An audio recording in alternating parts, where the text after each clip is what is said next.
Welcome back to my channel.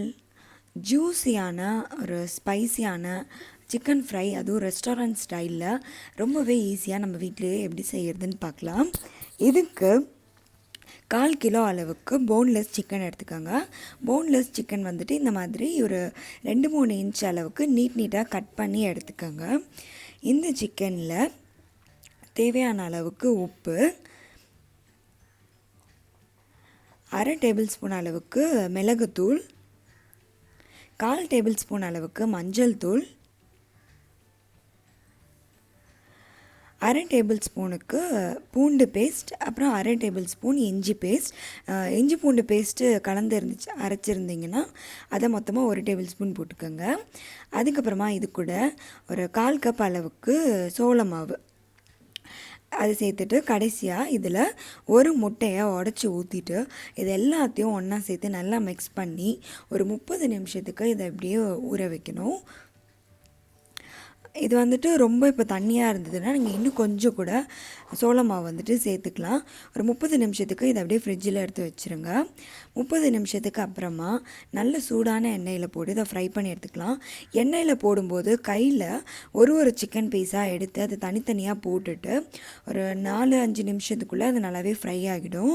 ஏன்னா சின்னதாக இருக்கனால அதனால் இதை ஃப்ரை பண்ணி எடுத்துக்கோங்க. இப்போ இது வந்து ஒரு குர்குரே மாதிரி இருக்க பார்க்குறதுக்கு. நல்லா இதை ஆயிலில் ஃப்ரை பண்ணி எடுத்துக்கோங்க. அடுத்ததாக ஒரு கடாயில் 2 டேபிள் ஸ்பூன் அளவுக்கு எண்ணெய் ஊற்றி, எண்ணெய் நல்லா காஞ்சதும் அதில் 1 டேபிள் ஸ்பூன் அளவுக்கு நல்லா சின்னதாக கட் பண்ணி வச்சுருக்க பூண்டை இந்த எண்ணெயில் போட்டுட்டு அதை ஒரு நிமிஷத்துக்கு அப்படியே வதக்கிட்டு அதுக்கப்புறமா அதில் ஒரு 2 இல்லை 3 பச்சை மிளகாவை கட் பண்ணி சேர்த்துக்கோங்க. பச்சை மிளகாய் உங்கள் காரத்துக்கு ஏற்ற மாதிரி. இதையும் ஒரு 2 நிமிஷத்துக்கு லோ ஃப்ளேமில் வச்சு ஃப்ரை பண்ணிவிட்டு இது கூட 1/4 டேபிள் ஸ்பூன் அளவுக்கு மஞ்சள் தூள், 1 டேபிள் ஸ்பூன் அளவுக்கு தனியாத்தூள் இது நான் வீட்டில் அரைச்சது, அதனால தான் கலர் இப்படி இருக்குது, அந்த எல்லோ கலரில் இல்லாமல். அப்புறமா 1/2 டேபிள் ஸ்பூன் அளவுக்கு வெறும் மிளகாய்த்தூள். இதுக்கு தேவையான அளவுக்கு கொஞ்சமாக உப்பு, ஏன்னா நம்ம ஆல்ரெடி அந்த சிக்கன்லலாம் உப்பு போட்டிருப்போம், அதனால் இதில் கொஞ்சமாக உப்பு போட்டுட்டு இப்போ இதை அந்த பச்சை வாசனைலாம் போகிறதுக்கு லோ ஃப்ளேமில் வச்சு ஒரு 2-3 நிமிஷத்துக்கு இதை ஃப்ரை பண்ணிக்கலாம். அதுக்கப்புறமா ஒரு 1/4 கப் அளவுக்கு தயிரை ஒரு கப்பில் எடுத்துகிட்டு அதை நல்லா அடிச்சுக்கணும். தயிரை நம்ம அப்படியே ஊற்றும் போது ரொம்ப திரியாகிடும், அதனால் நல்லா அதை விஸ்க் பண்ணிவிட்டு அதுக்கப்புறமா இதில் ஊற்றிட்டு இதையும் ஒரு 2 நிமிஷத்துக்கு நல்லா ஃப்ரை பண்ணிக்கலாம். அப்போது அதிலேருந்து அந்த எண்ணெய் வந்துட்டு தனியாக பிரிஞ்சு வரும் மேலே.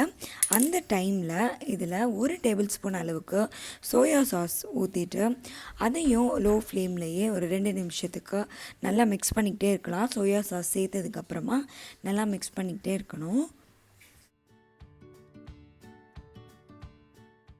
இப்போது இதில் ஃப்ரை பண்ணி வச்சுருக்க சிக்கனை சேர்த்து ஃப்ளேமை கொஞ்சம் ஹையாக வச்சு ஒரு 5 நிமிஷத்துக்கு இதை நல்லா ஃப்ரை பண்ணிக்கலாம். அப்போது தான் இந்த மசாலாஸ்லாம் அந்த சிக்கனோட நல்லா வந்துட்டு ஊறி ரொம்ப நல்லாயிருக்கும். இது பார்த்திங்கன்னா தயிர் வந்துட்டு புளிப்பில்லாத தயிராக பார்த்து சேருங்க. அண்ட் காரம் வந்துட்டு நம்ம இதில் மிளகாய்த்தூள், பச்சை மிளகாய் இதெல்லாம் சேர்க்குறனால காரம் வந்து உங்களுக்கு ஏற்ற மாதிரி எதை வேணாலும் அதிகப்படுத்திக்கலாம் இல்லை கம்மி பண்ணிக்கலாம். இந்த மாதிரி ஃப்ரை பண்ணும்போது ஃப்ளேம் கொஞ்சம் ஹையில் வச்சுட்டு ஃப்ரை பண்ணிவிட்டு லாஸ்ட்டாக கட் பண்ணி வச்சுருக்க கொத்தமல்லியை கொஞ்சமாக தூவி இதை சர்வ் பண்ணலாம். இதோட டேஸ்ட் வந்துட்டு அந்த புளிப்பு, காரம் அதெல்லாம் கலந்து ரொம்பவே சூப்பராக இருக்கும். ஒரு டிஃப்ரெண்ட்டான டேஸ்ட்டில் இருக்கும். ரெகுலராக வீட்டில் பண்ணுற ஃப்ரை இல்லாமல் இதுவும் ரொம்பவே ஈஸியாக பண்ணிடலாம். ஸோ நீங்களும் அதை கண்டிப்பாக ட்ரை பண்ணி பாருங்கள். தேங்க்யூ ஃபார் வாட்சிங்.